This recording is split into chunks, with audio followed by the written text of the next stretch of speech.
Matalo Samoa Entertainment TV mai pia ile amatanga le ko iwayaso ai si mai pafonga. Wano fo whaalolongo i neilu tātua tunu i se tō whinga le whainga malo fo o le whaas. Whātua tua i le tua Samoa o tāsi o le whaao le tātou malo, mo le isi 5 tausanga o le manai.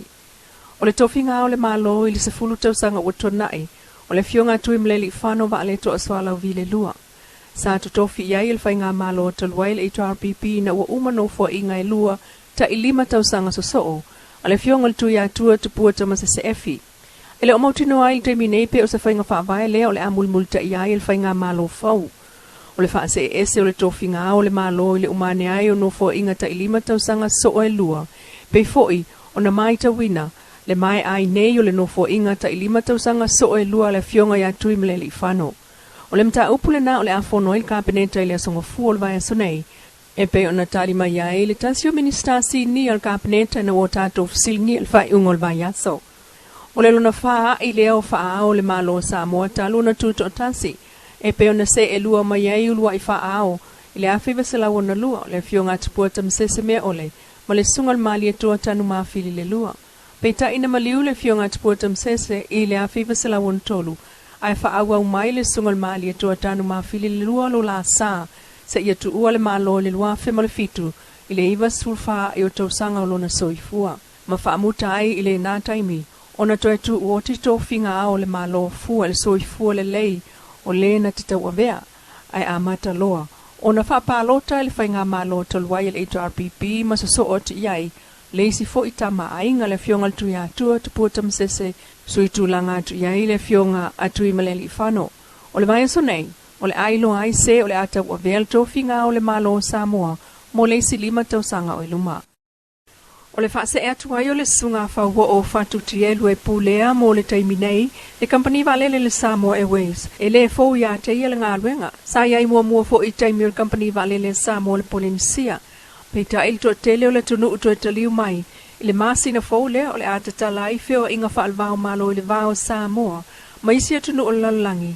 Na tato fasilingi ai le sunga whauho o se tūlanga le tamai o le valele a Samoa la vaia. Peita il sau no whauho o tusape au mai se valele a Samoa.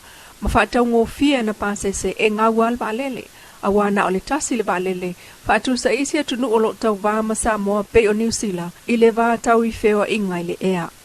Ale fara blabe ngale banga ka ka pe ngale fesa kwale le ka ngofi pasisi ane ko wanga nga ul kapan ka ngofi pasisi le ala nga kapan dang kasi le bali le pain kompi ma New Zealand ma ko yele pale le New Zealand le va pela to pas ka ko ngo fo le New Zealand fa po ko pas le New Zealand mo fa nang episode le New Zealand nga ele fa nga episode ta ala nga ele lavang ko pel malu e mai le ka ya ka bali wanga e de tipo de polasi e fai a me ka wole ni vale le se fa mautino mai ele sunga fa wo ole umai ona toe fa fo ile vale le na o ka mai le malo tolwai le vale le na ta otoi Australia mo nga lwenga fa ato to ia peta ai ele fa tanga ina le malo o ia nei ona fa awa mai le va talu ele o se vale le la pasese o le va ala uta e pe fa mau ni el minister nga lwenga vale le sunga olo a fua fitiva ai. E lo tu mama ina leo tangata e leo o atu whaamsilonga e mōli mau mo leo.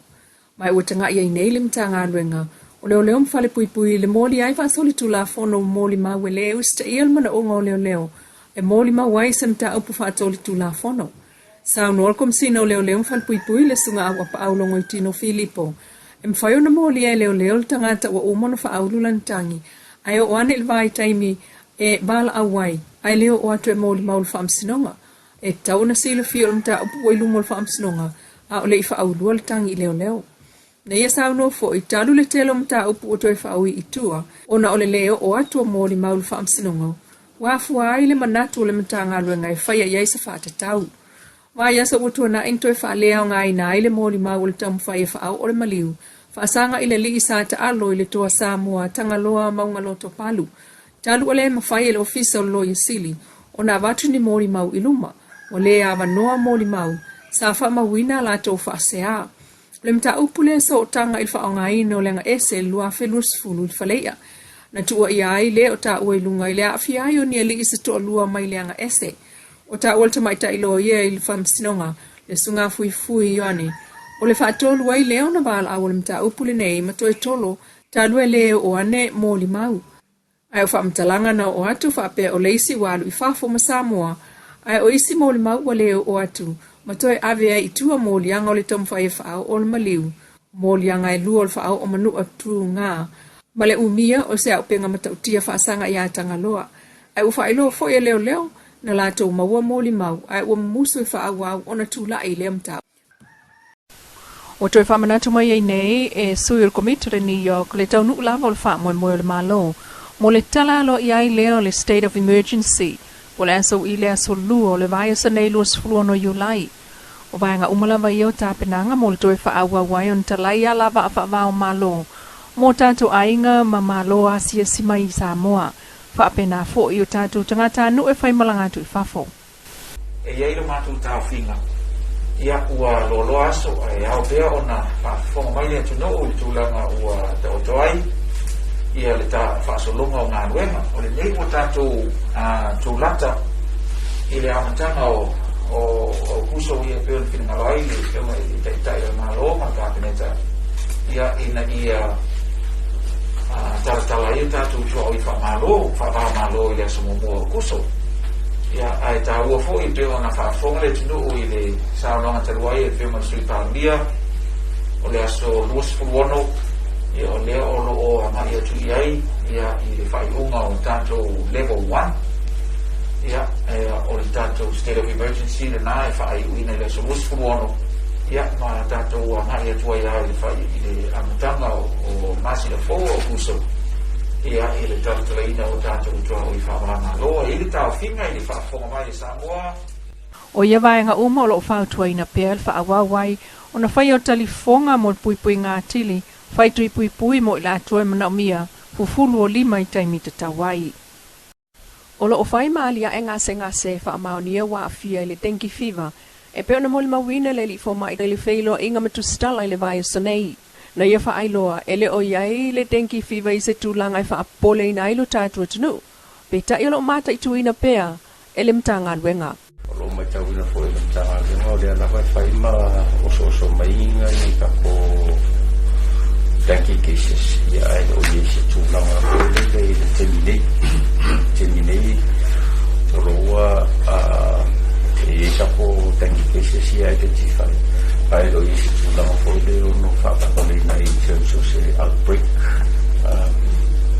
Lo mai tau tuina pea i tūlanga o numero o iai meeting. Ia na iai le masingo i uni e kitea tune ia ngā leongo ia ngai dengue cases na whapea identify. Ia ai e au lava o na ave iai le whamamafa o na o ngā fo i o lea whamamafa. Ia le se tele le mafoti mo ia ma tele le lamu o na mafo mai to up to na fape tau la na matai tu ia ma de fa mafo tu la tu ma la tele ia ma fa tu na ma sani la fape na kapo ia le covid ma ino for fa o mana tuai le taimi o le misela sa fa ale ano iai mai le amatanga ai mulmuliane wa pipisi ma mau wai soifua.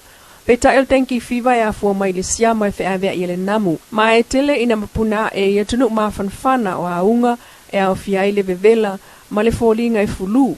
Ai afa atitele e ono o ini aunga onga e pe ona ta uele li fo mai. Ai fa maunga le dengue e fai tau miliona tangata e mawai le laulangi le tausanga. Ai ta tele lava i vaenga i sauto le atu Asia, atu motu i vaenga i Saal Pasifika, Latin America, ma Afrika. Ma wali pati ai fo i wha maunga leo o atu le pisi le dengue fever i isi vaenga o le laulangi sa le mansani ai, e pe o Europa, ma vaenga i saute o le United States o Amerika. Ai lo tatu atunu i Samoa nei lava ia mo le taimine i pe o na li pati le li fo mai, i le masina o union na o le ono mai na wha mawina e le matanga luenga. O wala i sili mo le puipui a mai le dengue o le whatama ia lea, o no fuanga e tuufu ai namu ma uone ai ai namu. Lo Samoa Entertainment TV mai pia mas fa popo mai le aswa taeo ile loko le tu ai fa soi foi